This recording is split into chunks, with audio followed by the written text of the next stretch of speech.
siya sa suporta na gihatag sa mga nabawin niyo nato sa inyo ha, sa pamilya ninyo. Ug niingon po siya, Mayor, na if it's not broken, why fix it? Referring to the Duterte leadership in Davao. Dapat ba kayo ikasultian na, Mayor, in connection to that message from PRRD? Bawa, mustori anak, kandidato, magugo, isod ba? Dapat ang maya na pangutan nun, nang gatong mga naminaw. Pero kung ako, ihatag na ito sa taong botohon magiging tao dili. Anak lang kay isod kayo. Di ko ganang promote sa akong kagalingon.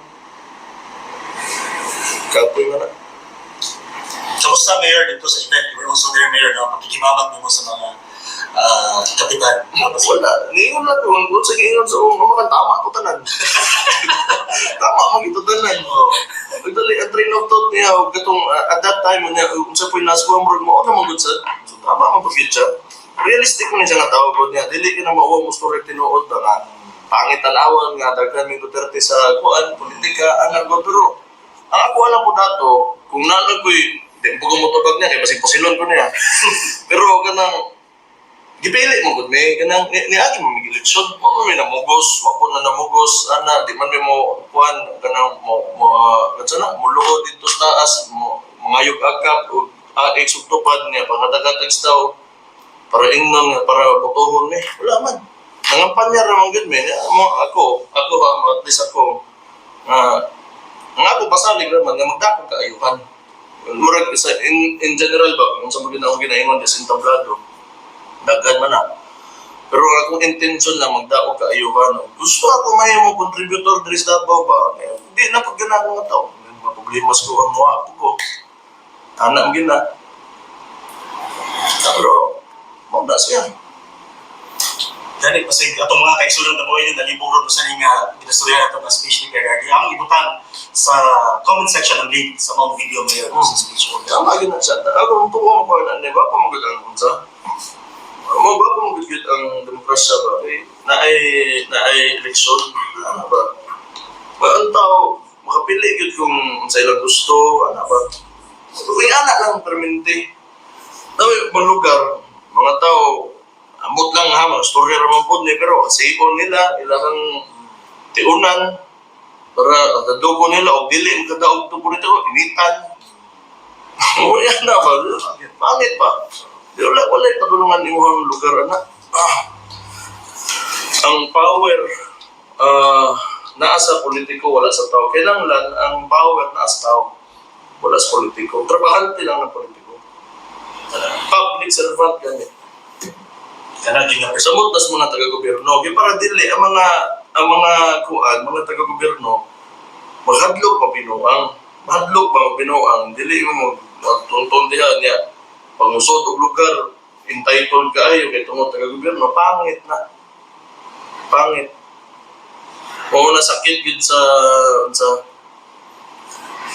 sakit sa mga Pilipino, labi na mga taga-gobyerno. Ganang, magkatrabaho gobyerno, may mong polis, may mong unsa, may mong general, may mong mayor, gobernador, pagsuot og lugar, ganang gusto nila nga, unsa ni? Sila rin doon, tanang kuhan, ano ba? Kung iyon na permente, wala na. Kung mapusohon mo sa, diyan lang sa, nagbarog lang ta, kung saan lang pag-abot sa kwarta, pag-abot sa, gobyerno. Diba? Anak ng kalibutan. Perspective lang kay tama ka ba? Pero naana sa unsa ka grabe o unsa ka dili grabe lang sa inyong lugar o ana ba depende na lang sa degree siguro kung unsa mo ka lala ba o unsa mo ka lala. Sige na matikayan. Ang power of influence na sa tao, prone yun na siya sa mga abuso yun. Pwede na abusoon sa usa ka tao nga in authority. Masanaw na kung may pangit Parehali ka sa Marcos. Nga na ba? Chris Romualdez. Pangit kayo. Tudlo-tudlo lang. Yung sa ilang gusto.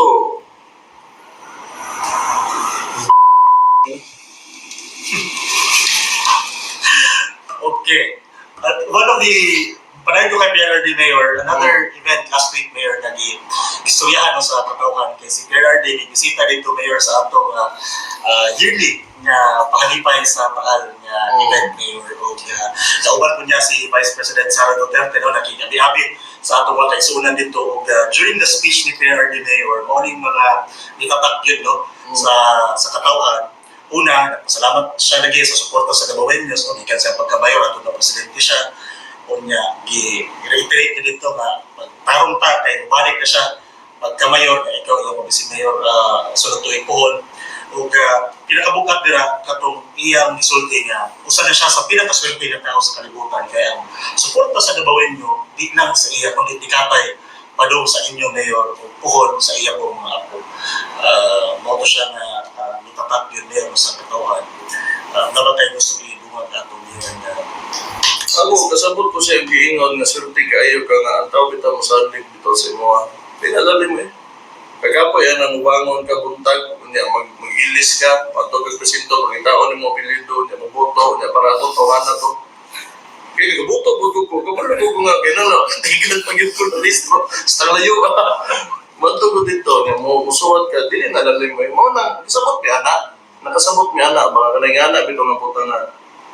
Kanya salig ko na.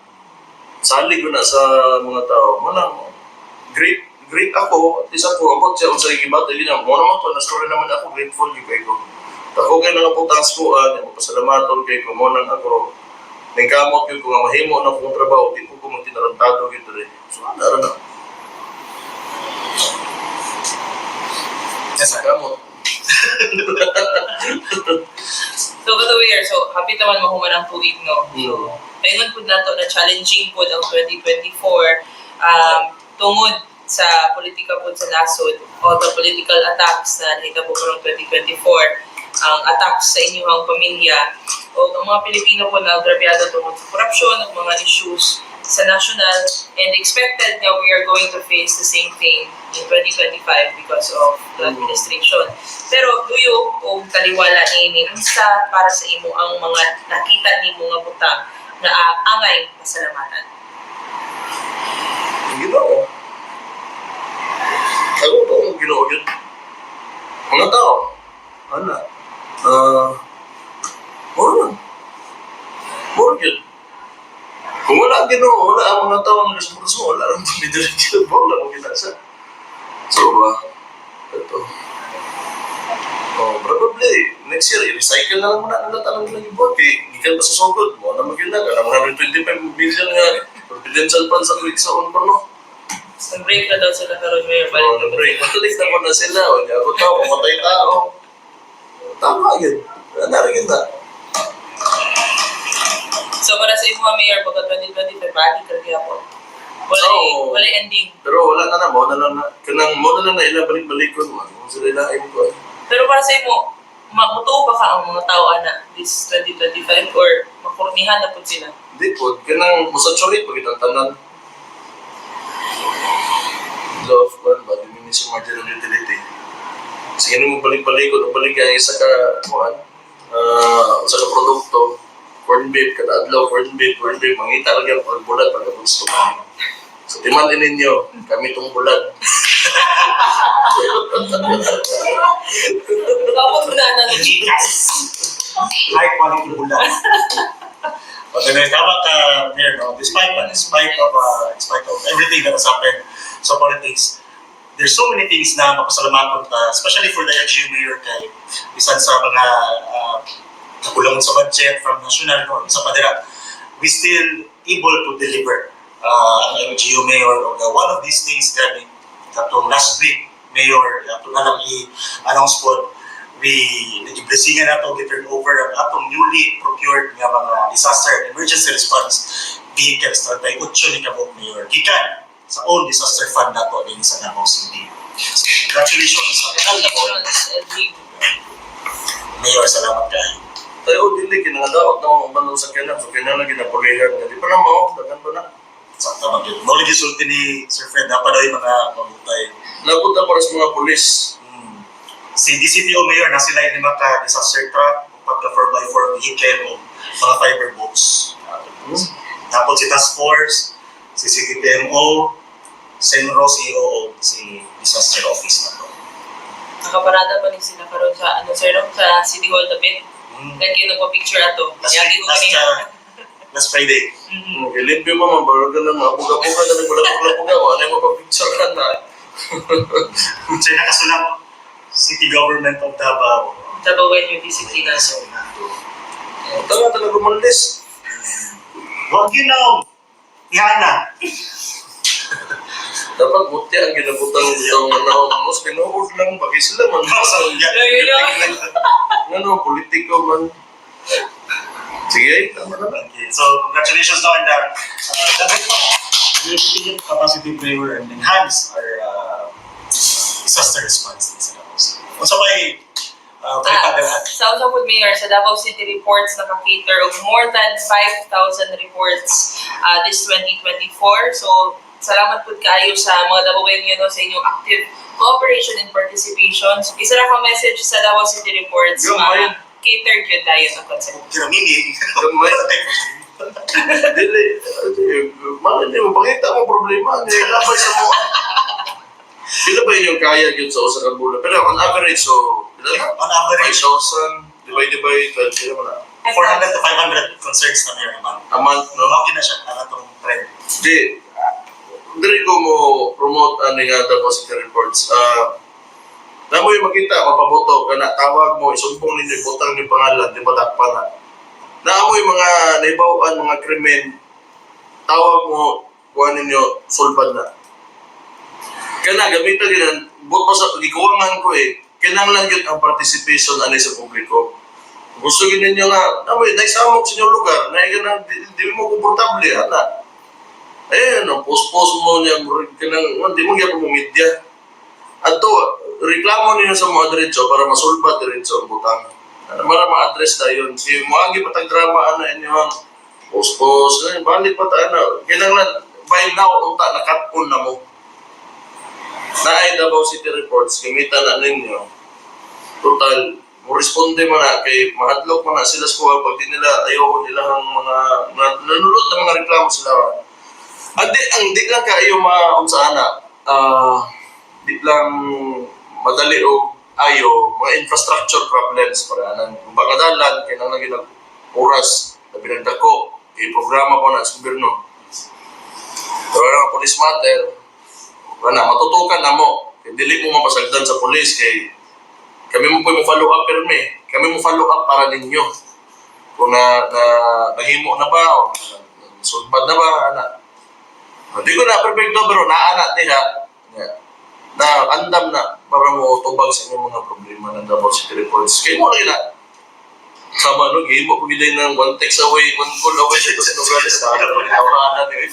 We have these hotlines. No? The point is, we have these hotlines no, serving the Davaoenos. Pwede mong email sa Davao City Reports at davao.city.gov.ph or text or tawag sa hotline numbers na makita niyo sa inyong mga stream. So, Mayor, pasalamatan na nato ang mga offices nga tubag paspas din kayo, Mayor. Tama ka no? If buhagi magudili nga channel, Mayor, follow through na to until resolution. And update po na to actually ang mga nagapadala sa reports. Thank you. Congratulations. So next year, nabitol pa ginato na actually namin ginaluto Mayor na mas mapa-improve pa din yung Davao City reports for this year. Meron tayo phone application, Next year. Looking forward to that. Ngayon ka, this year na, pero yung next year, Next year. Mahuma na lang Next year na, termino. year na. So, next year. Kasi January di ay. Next year naman, January. And lastly, Mayor, from the LGU, gusto natin i-announce sa ato mga so unang nabawin nyo ng mga negosyante, magsugod na ang business permit renewal sa January 2 puhon. Ang dugang detalye sa mga locations kung asa mo makarenew sa mga permit na sa inyong screen or na po sa Facebook page sa City Government of Davao. So, duhan ka pamahagi, Mayor, pwede dito sila manual, face-to-face, na po tayo mga online nga pamahagi aron maka-apply mo or makarenew mo sa inyong mga business permit. Mayor, na ba tayo mensahe sa ito mga kaigsunang negosyante kayo magkuha na po sila Mayor's permit? Kaya ang ingani mo na siya, compliance lang yun na siya, maugin ang kuwan yun, magsitag tuyog ang yung problemahan ni daghan mag-compliant, daghan mo makakuha yun og business permit. Ang problema, ang kanto mga di ko, kung dili mo compliant, ayaw in taon mo pagyaw-yaw. Tanan ta comply, kay di na ko pwede pasagdan to mga nang comply. O niya, kamo karon na gusto lang ninyo ipugos inyong gusto, sugtan ta mo kay nga naman nasuko mo, o niya pasagdan to na kung mga nag-comply nga nalingkamot na mag-comply, di kita magkasinabot ani. O di kay hapit ang eleksyon, ayaw ko niyo botoha. Nga na. Magtinarong tantanan, kaya mga taong gatarong diri sa Davao, protektahan ako to sila. Kung ikaw, ambot, asa yun sa ka magpadako sa mong mama o sa mong papa, di ka compliant na ipagos ni mga taga-permit, di ito ang story. Mapadato, mapapupre, isa tatanan diri. Di mo ganahan, doon ng eleksyon. Ayan, kung hindi ko vice mayor naman po. Ay, di na ako na problema pagkuha na. Pero ito, dili ako pwede pasagdan ng mga taong nagtaro na yung sudaran niya. Ngayon ba, gusto lagi ng special treatment. Ambot lagi, ang sabi na, may karakter ba? May karakter syndrome ito. Mauna sila. Gusto mo yaw-yaw, magdaot na yun. Mag-chismis na yun. Maghilo mo yun. Comply mo. Kaya kung makita, kung modoon mo mo reklamo mo, compliant mo, naamutanan, ugma, pag-ausun rin ako na inyong permit. Kung di mo compliant, ay, mo yaw-yaw. Tanawa sa inyong kaugalingon bago mo mo-upgrade sa inyong bakbak. In all fairness, Mayor, for 2024, mga so hindi kita Mayor nadagag, nag-comply, nagkaroon kay, as compared to 2023, Mayor, nagtaas ang atong business permit applications for this year, based on yung data sa Business Bureau. No, unfortunately po, na mga nadungan, pag napalandarado niya, uwi po. Pero, compliant na sila.